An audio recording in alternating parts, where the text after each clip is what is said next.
The Nobel Prize in Literature for 2025 is awarded to the Hungarian author László Krasznahorkai for his compelling and visionary oeuvre that in the midst of apocalyptic terror reaffirms the power of art.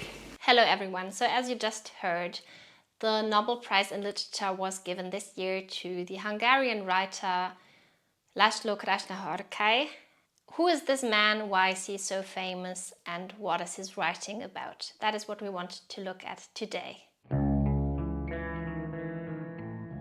He's 71 years old and lives most of his time in Budapest, but he has been traveling extensively. He has been writing mostly dystopian and postmodern fiction, and he has been widely acclaimed for quite a long time. He has even won major prizes like the International Booker Prize in 2015 already and other prizes.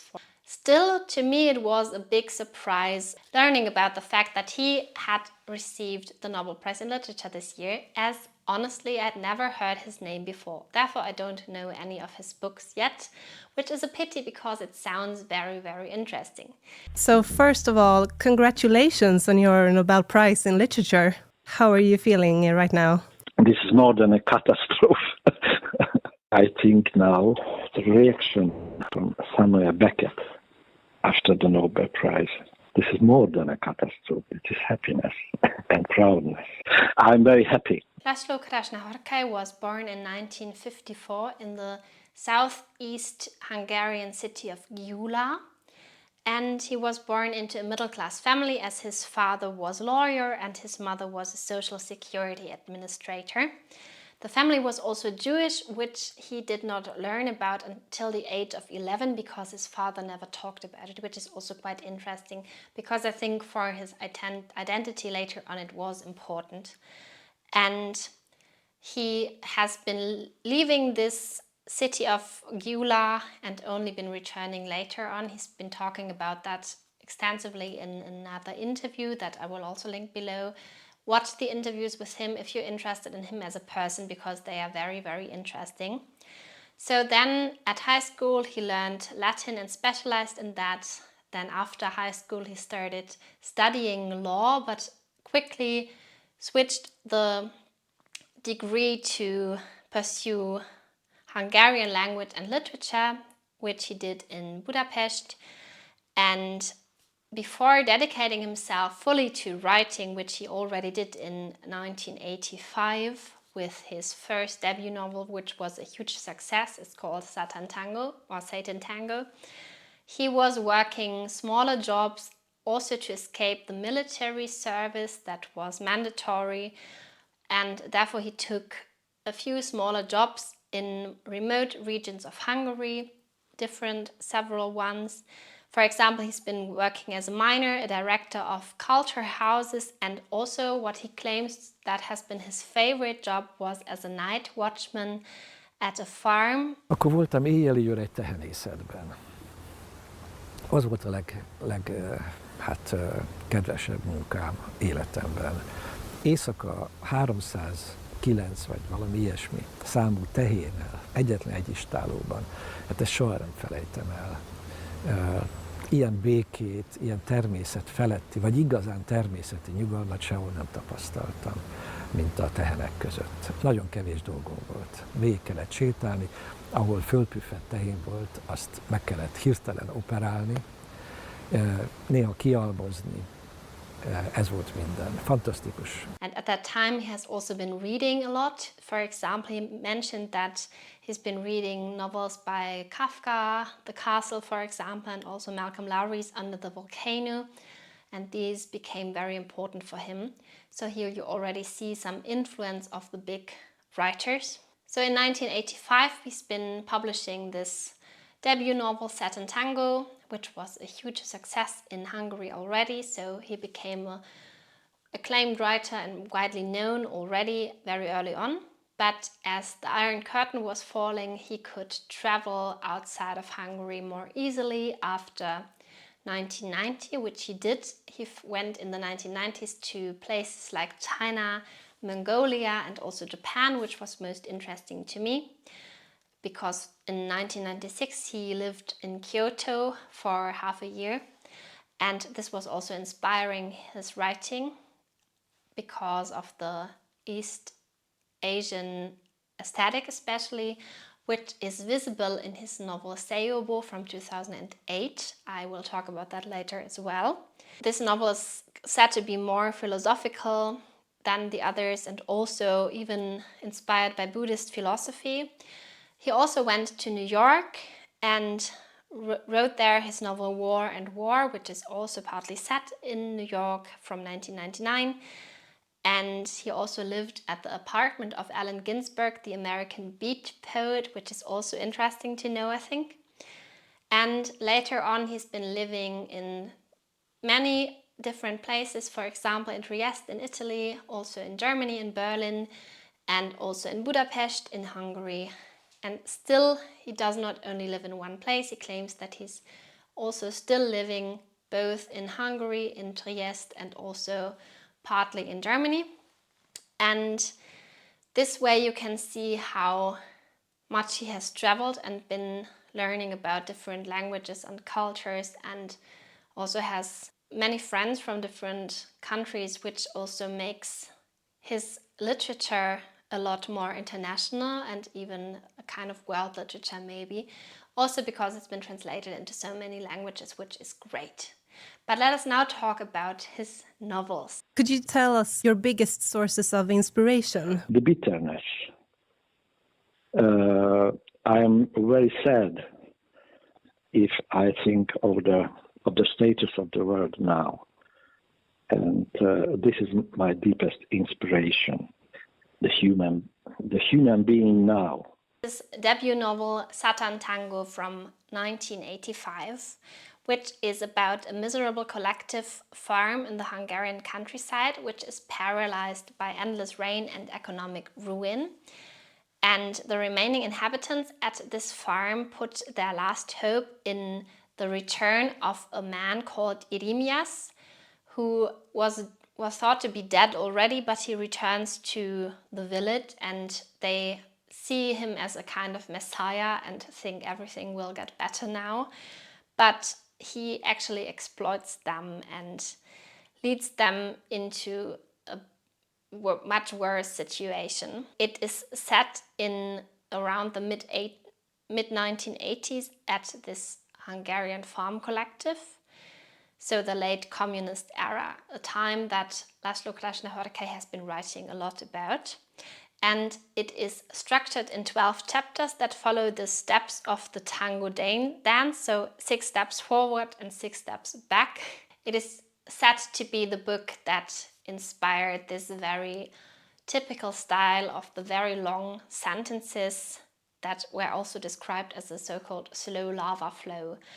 And I'm very excited to get into that one. The next I want to talk about is The Melancholy of Resistance from 1989, which is about a mysterious traveling circus that has only one big thing on display, which is a grotesque whale. And it arrives in a small, depressed town, also in Hungary, set in the late 1980s or early 1990s, so a little later than the Satan Tango. And it is said to be darkly comic and also dealing with the human tendency towards fascism when confronted with a sort of meaninglessness as the people are so depressed. I think that also sounds quite interesting. The next one is War and War from 1999, which is set primarily in New York City in the late 1990s. It is about an archivist, Corin, who discovers a perfect manuscript detailing humanity's unending cycle of conflict and becomes convinced that it holds the ultimate truth. So he flees to New York City to post this text on the internet, which was still a pretty new thing at the time, and hopes to grant this work immortality. I don't know what else happens, but I think it sounds like a quite interesting premise.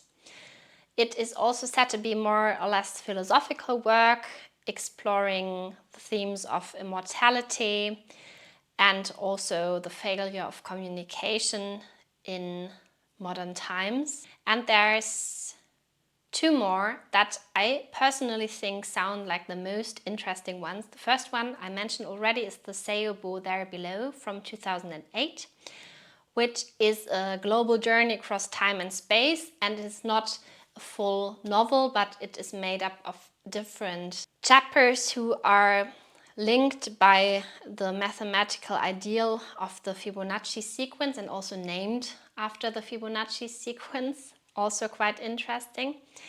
And it is set in various locations and dealing with various protagonists. For example, it's set in Kyoto in Japan, where Krasznahorkai has lived himself, as well in Italy and in Spain, and it spans from the Renaissance to the present day.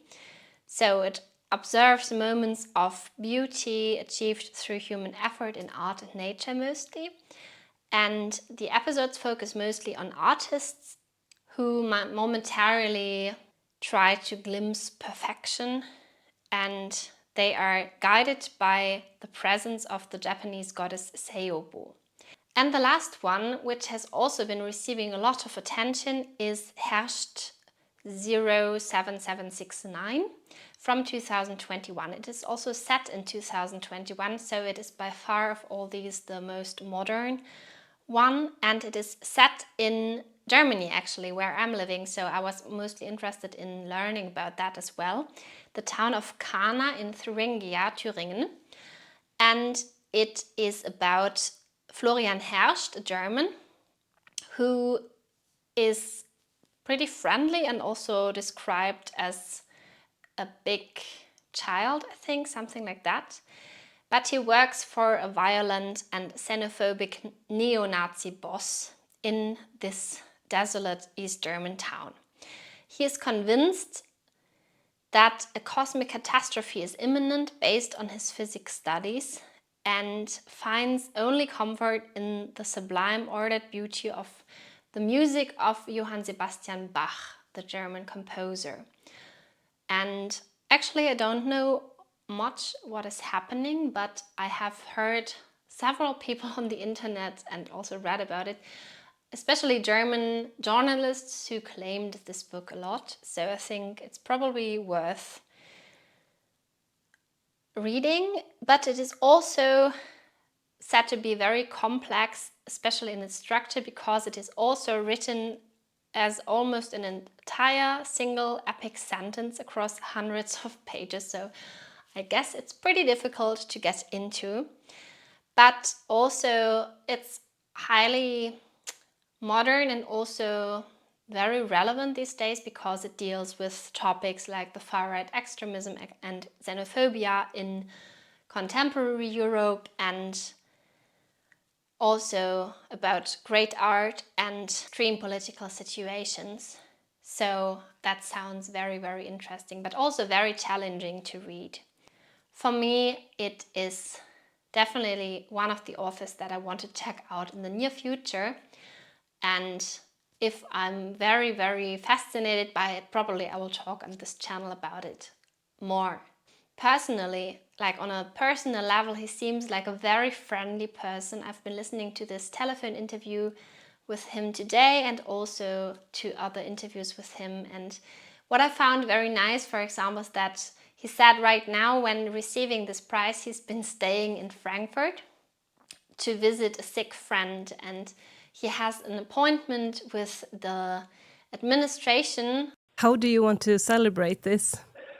I go to a so-called, in German, so-called Anmeldeamt. I change my place, my second place, and I go to an administrator to report my new address, postal address in Germany. That was your plan for today, and that's what you're going to do now? No, I'm really can't with this fantastic news, and that's why I cannot make change. Maybe in the evening we will make some dinner with my friends here in Frankfurt with port wine and champagne. So I found that so nice that he just says like business as usual, yet I'm just here in Germany and I couldn't really grapple with it. And that is so nice and so fun, because also it suits German thinking a lot, because if you got an appointment, then you're going through with it and you're dealing with it and you're following through. So that's makes him very likable, I think. And also he does not really seem like a depressed person at all. I think he even seems like someone who's very intelligent and very reflective of the world around him and of humans and human experiences and what is important to them. So at the same time, he still seems to be very friendly and humorous and willing to stay alive, to write more and to learn more about people. And therefore, I'm glad that he did not only receive the prize at the age of like 90, but maybe he will write more and people will be able to learn about his books early on. So that's definitely a good thing. Thanks for watching. I would like to know whether you have read something by László Krasznahorkai already. If not, what you're interested in, and if you did, which book you liked and why. Please comment that down below. And thanks for watching the video. You can also check out the other videos on my channel. There's a wide range, also about Japanese literature, but also about many other topics like fantasy and sci-fi literature from ancient times to medieval times by now. And then there's also videos on Gothic and Gothic literature and subculture and some others. So if you're interested, please check that out. I will see you in my next video on Sunday. So please look forward to that and have a nice day or evening whenever you're watching this. Bye bye.